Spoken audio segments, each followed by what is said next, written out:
Hello yarny friends, happy 2024. I hope each and every one of you have had a fabulous festive season surrounded by your friends and family and you got to spend lots of quality time with them. We certainly did. We got to visit family on the opposite side of Melbourne and on our side, so it was a lot of driving between houses and a lot of eating. It was literally for us like lunch party, dinner party, lunch party, dinner party, so we just couldn't think of food and we probably put on a few kilos, but hey, that's what New Year's resolutions are for, aren't they? Not for me. I'm happy the way I am, but well, that was our Christmas. We have recovered from it basically. Socks is still recovering and getting some beauty sleep, but for the most part we are back to the swing of things, and I hope it's the same for you guys as well. Being my first video of 2024, I thought it would be really fun to share with you what I crocheted in 2023 and what I plan for 2024, both crochet wise and also my channel wise. So that's interested, definitely keep watching. So last year I crocheted 66 projects, which doesn't sound like much but surprises me because that's more than I thought it would be.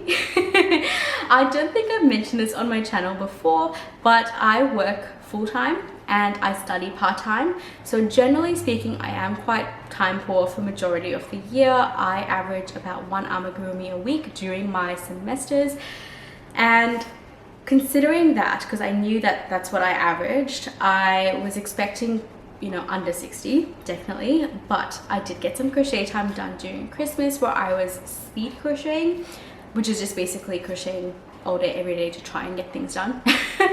So I would say 66 is thanks to my Christmas crochet time, but 66 is still a great amount for me considering I crocheted every day for all of 2023. I tried to get at least an hour in every day, so if that tells you anything, I'm still crocheting. But of those 660, I'm sorry if I can't speak. I side tangent again because that's what I do best. I'm recovering from COVID. I had managed to avoid it for 4 years. I had never had COVID before, and then on the 1st of January I woke up a little bit sick and I was like, hey, let me test just to be safe before I go to work on Tuesday. And lo and behold, I tested positive for COVID. So I am currently filming on Friday the 5th of January and I'm, you know, on the tail end of it, but my brain is still a bit slow at the moment. So I do apologize in advance for the craziness that is my brain. Hopefully I can control it for, you know, the next half an hour while I tell you everything, but just apologizing in advance. So back to my statistics. 61 of my 66 projects were amigurumi. Now, of those 61, 37 of them were from books.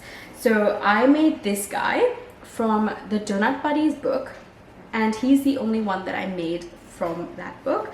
I was hoping to get more done during Christmas, but sadly my brain likes to think I can crochet faster than I'm actually capable of. Honestly, sometimes I just wish I was a little octopus so I could crochet 4 things at once, but I'm not. I have 2 hands that work really slow. So one is all we got done from that book last year. I hope I will have more this year, fingers crossed, because it is really cute, all of the patterns, and they work out quickly for regular people and like medium time for me. So hopefully I can get more of that done this year. But that's the only one that I did from that Donut Buddies book. I also made all 14 of the Dinosaurs, Mermaids and More patterns, which I have a pattern review on. I will link it up here if you're interested. I show you all of them in that review, so I'm not going to show them to you here. I also made all 20 Animal Friends of Pick-a-Pow pattern from the first book. I don't have a review up on that at the moment, but I will be filming and editing that very soon, so hopefully I will have that up later this month. Definitely stay tuned for that if you're interested, and hit that notification icon so you don't miss when that comes out. I also made 2 Animal Friends of Pick-a-Pow patterns from the second book. The first one that I did make was this little seal with a removable beanie. How cute is he or she? Very cute. I love it. I love Animal Friends of Pick-a-Pow patterns. Yarn Shankle is my favorite designer. So, and I also made this little turtle. It's got little polka dots on his shell. Very cute. So that was the 2 that I made from the second book, and that is everything in terms of books. That is 37 things that I made in books. But while we're on the topic of Pico Power, I also made 2 patterns that aren't in any of her books. I do have a video that I will hopefully release in February about that, so I will save those to show you later in the year when I do release that video. But if you're interested, definitely stay tuned for that, because there are more patterns than what is in the book, so very interesting. Apart from that, I just did some free patterns. So I did make a bunny for my boss who had a baby last year. I don't have a picture of that, unfortunately, but I made it out of velvet yarn. It was very cute. It was from Lovely Crafts. I did have some issues making the pattern. It was like a no sew pattern, I'm pretty sure, and the arms were a bit wonky, but whatever. All the patterns I mentioned in this video, I will try and link in the description box down below, assuming there's not like a character limit, because I don't know if that will affect it, but I will try and link everything below if you're interested. I also made a balloon dog by Gloria B on Ravelry.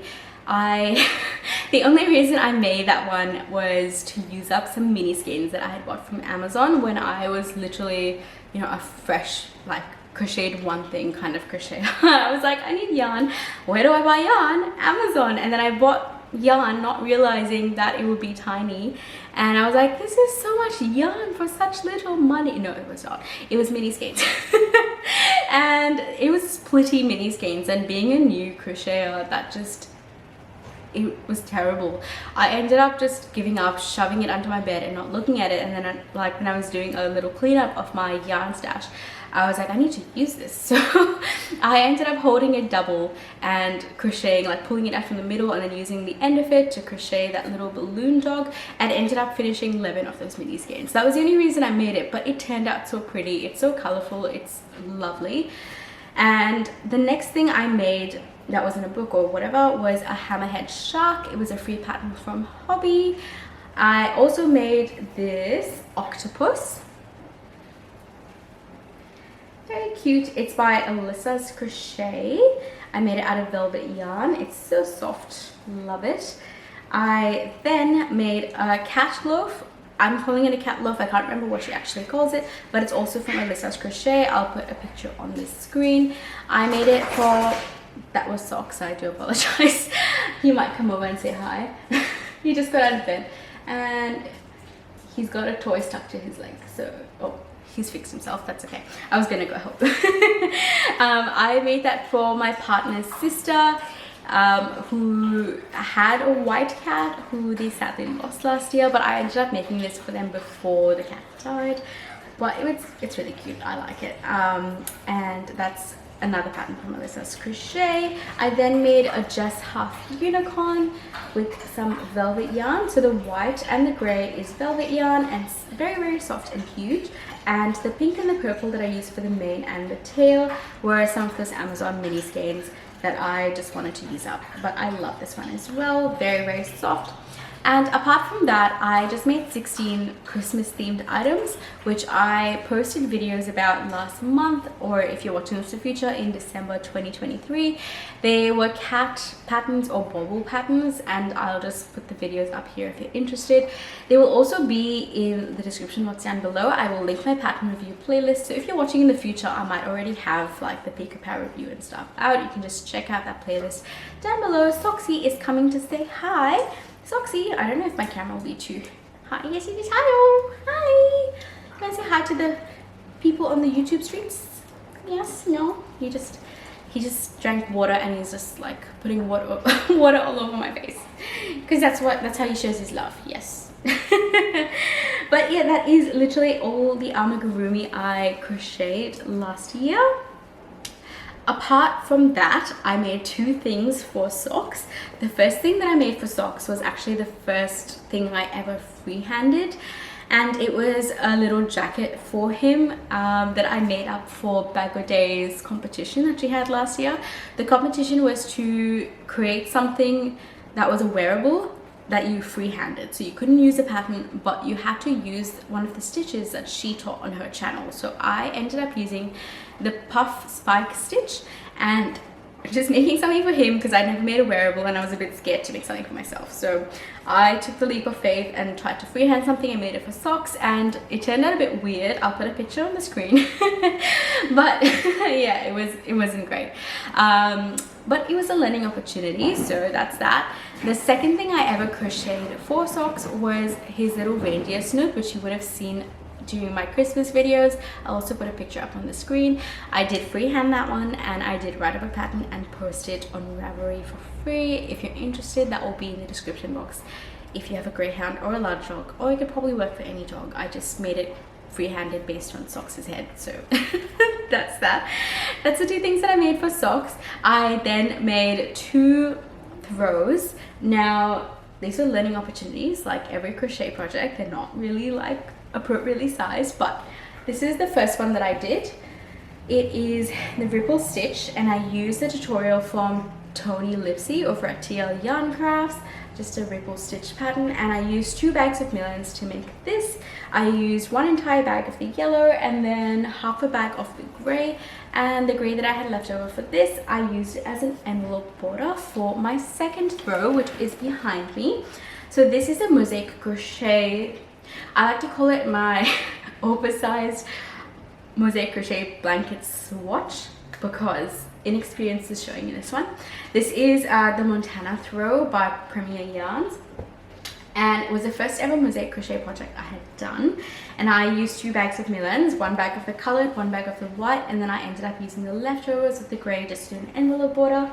But me being inexperienced, I didn't realize how much yarn it would take to crochet a decent sized throw, and I thought I was really smart by doing this lengthwise, because if you have not done mosaic crochet before, you might not know, but you need to cut yarn at every row, so there are a lot of ends, and I thought by doing it lengthwise I would minimize the amount of ends that I would have. And so this basically spans the length of my queen size bed, but it is so short, like this is how short it is, so it's not great, but it's cute still, and it was a good learning opportunity. I enjoyed every second of making that. Mosaic crochet was so fun, so I definitely want to do some more next year, this year. Sorry, COVID burn. But that is the 2 throws that I did. The last thing that I crocheted last year was a wearable, and the only wearable I have made to date, if you don't include socks and stuff, and that was a mosaic crochet beanie by MJ's Off the Hook Designs. I do wear this with a little pom-pom, but with all of my beanies that I think I'm going to make going forward, I don't think I'm going to permanently attach it in here because I'm not entirely sure how a beanie would hold up in the wash. So my plans for any beanies that I make is to sort of make it removable, and if I need to throw it in the wash, just pop it off, throw it in the wash, reattach it when I need to. And also I only have 4 pom-poms, and I plan to make more beanies, so I don't really want to permanently attach it. I can just rotate my pom-poms if I want to. But that was the one and only wearable that I made. So that is all patterns that I made last year, all 66 of them. My favorite one is also the first one I ever made, which is this little dragon from the Animal Friends of Peekaboo book. Now, he was the first pattern from 2023, not the first pattern I ever made. I think I said that, but I made 6 patterns in 2022, and this was the first pattern I'd ever made from a book, so the first ever paid pattern. And he has wonky feet. He is a difficult pattern in the Animal Friends of Peekaboo book, and I thought it would be a good idea just to do the difficult pattern first, because I like jumping in the deep end.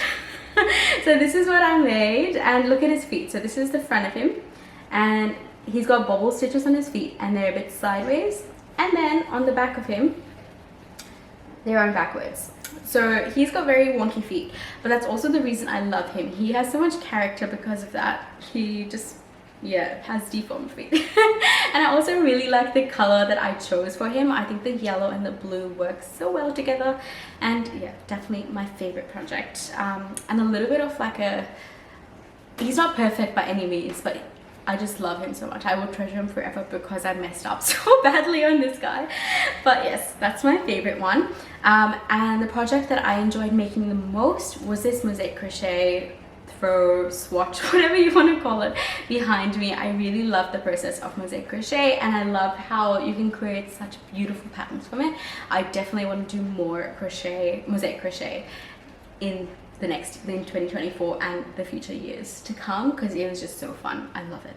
So that is it for my patterns. Now, those patterns used 3 kilos of stuffing for the amigurumi, obviously, and 80 skeins of yarn, which ranged between 50 grams and 200 grams. Now, those mini skeins that I mentioned, I am counting as 1 skein of yarn. So I have not actually marked that off as the 80 skeins because I still have some left over.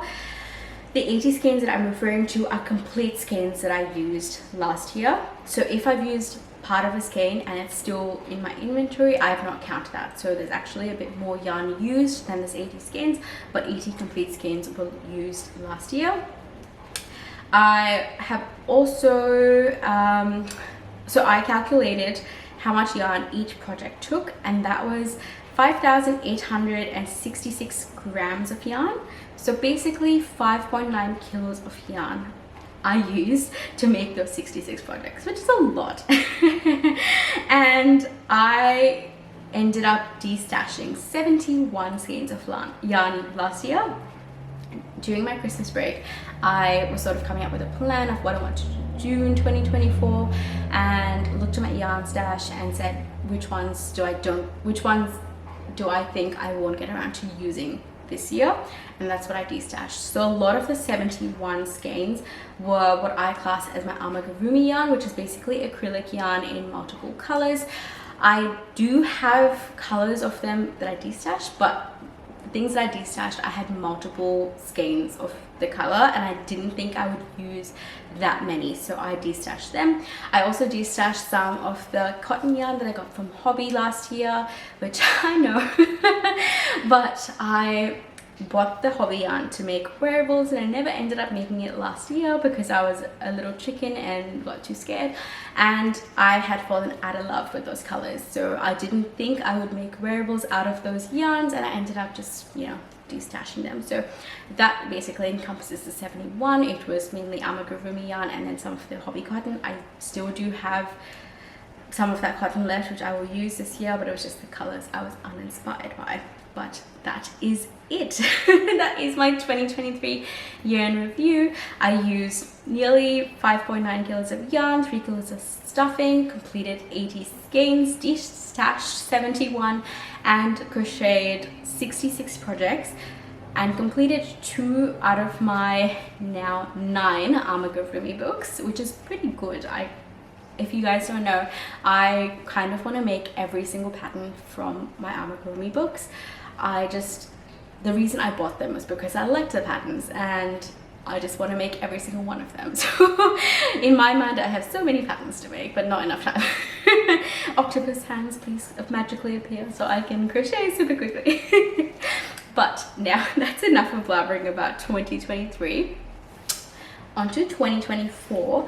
I am entering the year with one whip. Which is normal for me because I only like to have one whip of a kind. What that means is I like to have one whip of like a blanket, but I won't start a second blanket unless I'm mostly completed with that first one. And what I mean by that is if I have just ends to weave in, that's the only time I will start a second blanket. The same thing with amigurumi. If I have one amigurumi hook, I won't start the second one. But if I have all the pieces crocheted up and all I need to do is stitch together, I will then start a second amigurumi. So I try not to have more than, I say, like 1.5 whips going at a time, or 1.5 projects of a type going at a time. So because of that, I generally don't have a lot of whips going on, and I'm only entering 2024 with my one blanket, which I will show you now. So this is a single bed blanket, so it's pretty big, and I did make a lot of progress on it last year.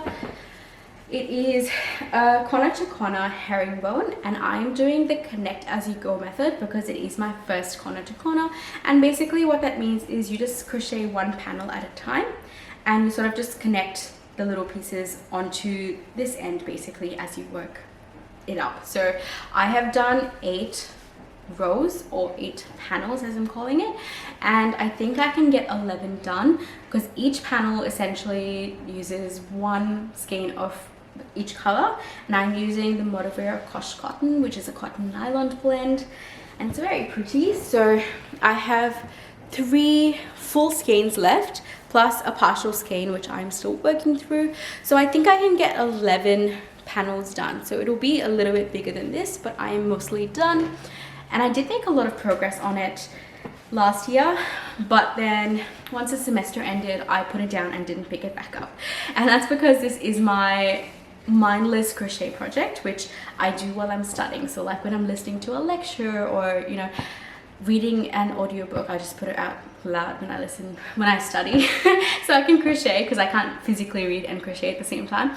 This is the project that I, you know, work on while I'm studying, and basically when the semester ended, I put it down, didn't pick it back up. So semester's about to start soon, so this will be up and running and then hopefully done by the middle of the year, because all going well, the middle of the year I will be done studying. And by middle of the year I mean April. April is my exam. But yes, hopefully this will be done by then, fingers crossed. If not, as long as it's done by the end of the year, I am happy. But that is the only thing I'm going into 2024 with. And in terms of yarn, just grabbing my laptop again, I am entering the year with, please don't judge me, no stash shaming here.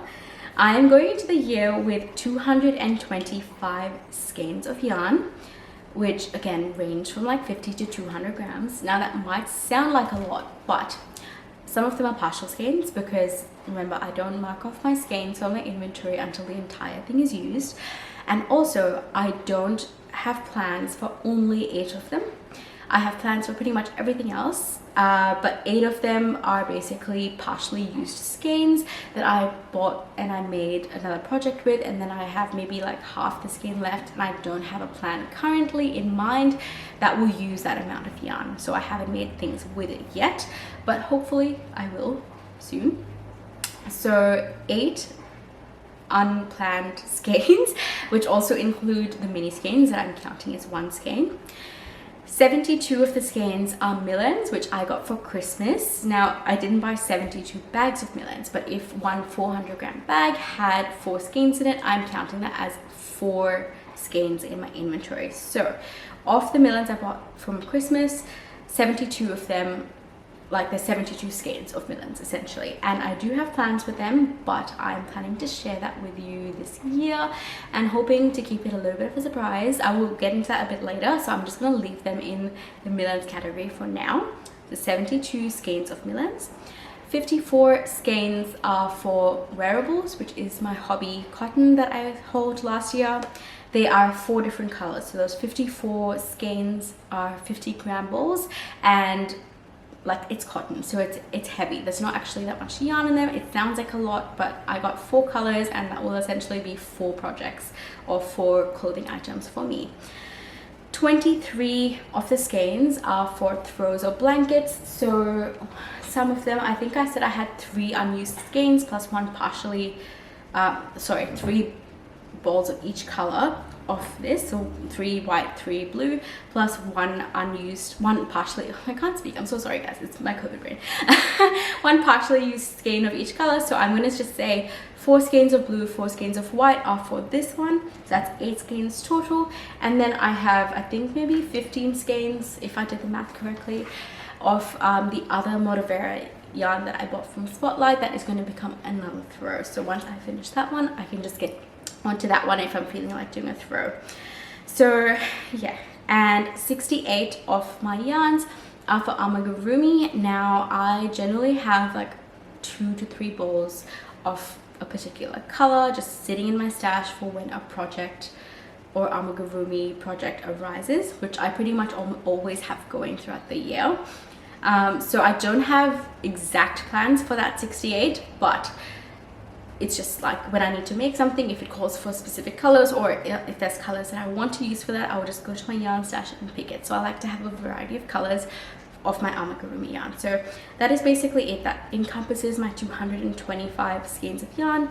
8 of them are miscellaneous, or if you want to call them scraps, but I will eventually use them and I don't have plans for them currently. 72 of them are millans, 54 of them are for clothes, 23 of them are for throws or blankets, and 68 of them are for amigurumi. So that is it. Now, my plans for 2024, or my goals. I only have a couple. I'm still studying this year, so I don't want to make it too stressful. At the end of the day, crochet is a hobby for me and I want to make it enjoyable. I don't want to stress myself out achieving goals, but there are just 2 things that I want to do. And the first one is make more wearables. I have only made a beanie and I want to venture into other types of wearables, so like tops or jumpers or things like that. That scares me, honestly. Because I started learning crochet through amigurumi, I was scared to do other things because I feel like you can't really screw up amigurumi too much. Like if you have tension issues, or you know, you don't hit gauge, which I don't even think there's gauge for amigurumi, it doesn't matter because it's a soft toy or like a plushie or whatever you want to call it, and it doesn't matter what size it is, you know, the end project is still going to be usable and perfect. And I was scared essentially to do blankets, but I'm sort of over that now, having done like 2.5 essentially. And I'm also scared to do wearables. The first beanie I ever made was too tight on me, so if that tells you anything, like but that's my goal number 1 for this year. I want to make more wearables, hopefully at least 1 top and 1 jumper. If I can get that done by December, I will be very happy, because that would mean I hit my goal. Hopefully I can do more than that though. So yes, goal number 1 is make wearables. Goal number 2 is learn something new. Now I'm not going to put like, you know, learn 2 things or 5 things or whatever. Just I don't want to put pressure on myself. I just want to learn something new in crochet. So that might be like a new stitch, maybe like a new type of crochet, like Tunisian crochet, or like, I don't know, I did mosaic crochet for the first time there. I'm doing corner to corner for the first time in my whip. Maybe something new like that. I just want to learn something new this year. So that is my only 2 goals for 2024, which I'm sure I will achieve, because when I set goals, I like to achieve it. I am just a perfectionist in that way. I'm like, I can't fail, I need to get it right. And just for some wants, now these are just wants and not really goals, because I don't want to pressure myself too much, but I want to do more pattern books. So I want to try and get at least 1 more book review done this year. Fingers crossed for that, because I do want to venture out and make wearables, which do take more time compared to amigurumi. I don't know if I'll be able to do that, but I would really like to get more of my crochet books completed. I have done 2 out of the 9 that I own, so you know, if I can get 3 or 4 out of the 9 complete, like total completed, that would be pretty good statistics. So that is something that I want for next year. And now plans for my YouTube channel.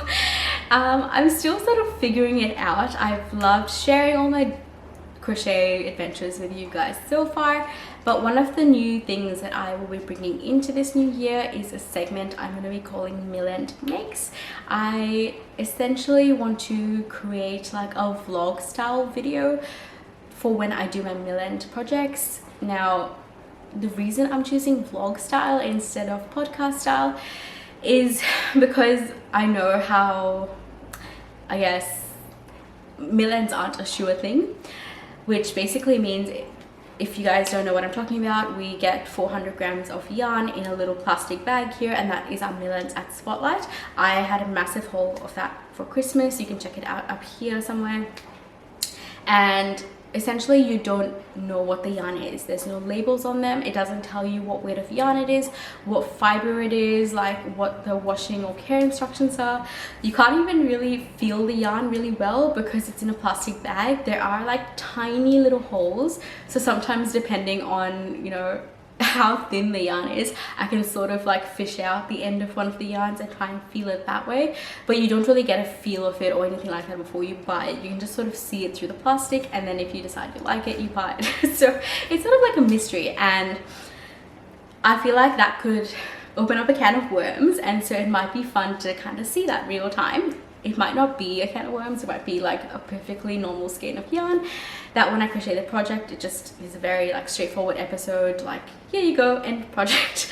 But I am planning on doing it vlog style, which basically means I will show you the unopened bag, I'll kind of open with you, I will talk through my plans with you, crochet it, and basically the entire episode will be like an unopened bag to, at the end it will be a finished project. And that is my idea at the moment for this segment that I'm going to be calling Mill and Makes. I will hopefully be getting started on my first episode of Mill and Makes very soon, so you might expect to see that sometime this month.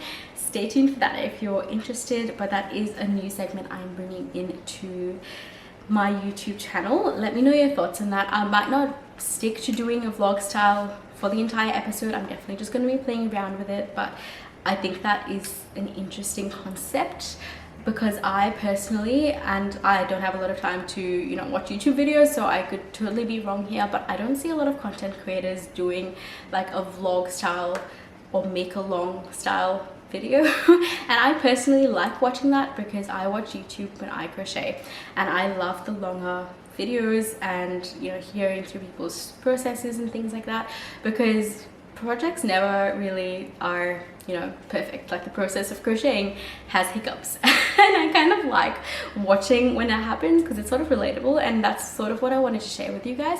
So that is something new I'm bringing into my channel. Let me know your thoughts on that though. Would you prefer to see like a podcast style where I just show you my finished makes? I am planning on bringing that in as well once I hopefully finished my study, which will be maybe from May onwards. Fingers crossed I can do that, but I will have more time to crochet after my semester, and that's when I will probably bring in that podcast style episode, because otherwise you'll be seeing like 4 amigurumis a month. There would be no reason for me to do it weekly, because you'll see like half a whip. I'm such a slow crocheter. Words please, English. But yes, I'm planning on potentially doing that too, but later in the year once I've got my study done. But yes, that is it. That is my 2024 goals and my thoughts for my channel for 2024 as well. I hope you enjoyed listening to me blabble along like I always do. That is one thing that I do best. It took me a while though. It was so nerve-wracking talking to a camera. It still is a bit weird, but yeah, I'm so glad that I have you guys. I love reading all of your comments. It makes me so happy when I see my little notification icon tell me that I have a comment to read. It honestly makes my day. So it does not seem like much, but I love interacting with you, each and every one of you that comments on my videos, and even those of you that watch silently and like my videos. I really appreciate that too. That used to be me before I had my YouTube channel. You might not believe this, but I am so shy. I'm like an introvert, like I hide in my shell. So me having a YouTube channel is very strange to me. I blame crochet. I just wanted more crochet friends, and I'm like, you know what is good? YouTube. Just meet some strangers on the internet and talk about crochet. That would be a great idea. So yeah, that is why I started a YouTube channel and why I have some new yarny friends, and I would really love to make more yarny friends. It would be so cool if I could get like 1,000 of you by the end of the year. How amazing would that be? I don't know, crazy. At the time of filming, I have 90. So 90 subscribers on the 5th of January 2024. So it'll be interesting to see when I do this kind of video next year how many subscribers I have, how many friends. It's really cool. I love meeting new people on the internet. It's less scary than meeting them in person. Can you tell I'm an introvert? But anyway, enough of blabbering. Thank you so much if you've watched to the end. It apparently really helps, so I do appreciate those of you who do that. Definitely let me know what your plans are for the new year. If you've already got a channel and I follow you, I probably already know because I watch all your videos. I might not comment as much because usually when I watch your videos I'm like busy crocheting and I'm like, I need to get it done. And sometimes I just forget to comment, but I do watch all of your videos if I follow you. So yeah, let me know your plans. If you don't have a channel or anything like that, I would love to know. Also let me know how much you got done last year. Was it up to your expectations? Did you crochet more or less, or whatever? let me know. I love reading your comments and interacting with each and every one of you. But again, I just wanted to say a big thank you for joining me on my YouTube journey so far. Hopefully 2024 is fabulous for all of us. I will catch you in my next video. Bye.